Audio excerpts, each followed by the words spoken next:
And Lori, Mark, this new bill gives some very clear guidance to employers and employees about what's acceptable and what's not. It also gives women some extra leverage in pursuing career advancement opportunities and negotiating their best salary.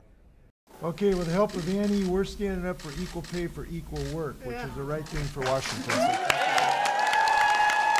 Surrounded by future women in the workplace, Governor Inslee signed into law what's a sizable step in starting to try and close the gender wage gap. I also think it sends a message to business that we as a state mean business and that they should take another look and make sure that they don't have pay secrecy policies and that they are paying their women and men equally. State Representative Tana Sen sponsored the bill that updates this law from 1943, which back then made it a misdemeanor to discriminate in the payment of wages based on gender.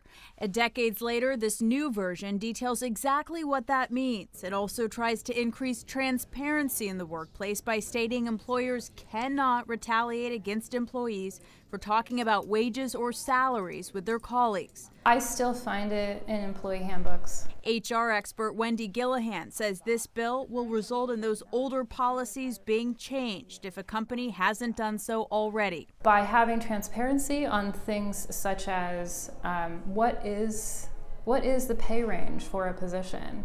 Are you within it?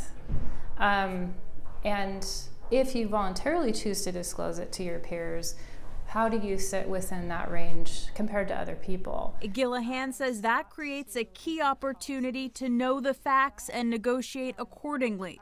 She also highlights this key line referencing salary history and why it should not be a factor in determining your compensation at a new job. I think that people need to know that if they are asked to disclose previous salary history, they do have the right to say no. You can also ask, what is the pay range for the position if it was not disclosed? And just feeling comfortable having these conversations. If the employer responds negatively, then it's a question as to whether or not that's somewhere that you want to work. As for her #1 message to women young and old about future negotiations, know your value. Know your worth to the organization, to have done your research, and to go in there in a position of power.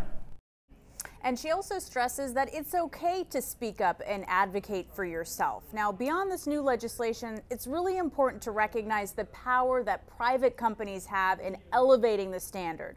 Take Starbucks, for example. The company said it will now tell candidates the pay range for any position to increase transparency. And the company also says it regularly checks for compensation gaps among employees. We'll send it back to you.